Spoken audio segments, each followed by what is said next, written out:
Hi friends, জিতের ভক্তদের জন্য দারুণ খবর। মহাকালেশ্বর দরবারে উপস্থিত হয়ে আশীর্বাদ নিলেন টলিউড সুপারস্টার জিৎ। সঙ্গে ছিলেন তার সহধর্মিণীও। মন্দিরে মহাকালের উদ্দেশ্যে পূজা দেওয়ার পর সংবাদ মাধ্যমের সঙ্গে কথাও বলেছেন তিনি জানান, হর হর মহাদেব, মহাকাল মন্দিরে আসতে পেরে আমি অত্যন্ত আনন্দিত। পরিবার, বন্ধু বান্ধব ও সমাজের সকলের মঙ্গল কামনায় আজ আমরা এখানে প্রার্থনা জানিয়েছি। আসন্ন ছবি কেউ বলে বিপ্লবী, কেউ বলে ডাকাত সম্পর্কে কথা বলতে গিয়ে জিৎ জানান, আগামী 14ই আগস্ট মুক্তি পেতে চলেছে এই বহু প্রতীক্ষিত সিনেমাটি। তিনি বলেন, একটি সিনেমার পিছনে শতাধিক মানুষের পরিশ্রম লুকিয়ে থাকে। প্রত্যক্ষ ও পরোক্ষভাবে যুক্ত প্রত্যেকের কষ্ট যেন সার্থক হয়। ছবিটির সাথে যুক্ত সকলের পাশাপাশি পুরো বাংলা সিনেমা ইন্ডাস্ট্রির যেন উন্নতি হয় সেই কামনাই করেছি। ছবিটিতে নিজের ভূমিকা নিয়ে অভিনেতা বড়সড় ইঙ্গিত দিয়ে জানান, এটি তার ক্যারিয়ারের অন্যতম একটি চ্যালেঞ্জিং রোল। এই একটি সিনেমাতেই তাকে দেখা যাবে প্রায় 9টি ভিন্ন রূপে।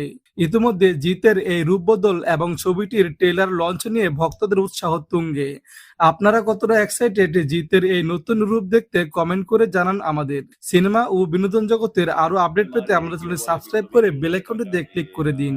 পাশে থাকার জন্য ধন্যবাদ। रिलीज हो रही है और उसके लिए भी प्रार्थना हमने की है, क्योंकि ढेरों लोग एक फिल्म में काम करते हैं, सैकड़ों लोग काम करते हैं, डायरेक्टली इनडायरेक्टली काफी लोग जुड़े हुए रहते हैं। तो मैं चाहता हूं कि सबकी मेहनत जो है वो रंग लाए, लोगों को ये फिल्म पसंद आए। ऊपर वाले का, महाकाल जी का आशीर्वाद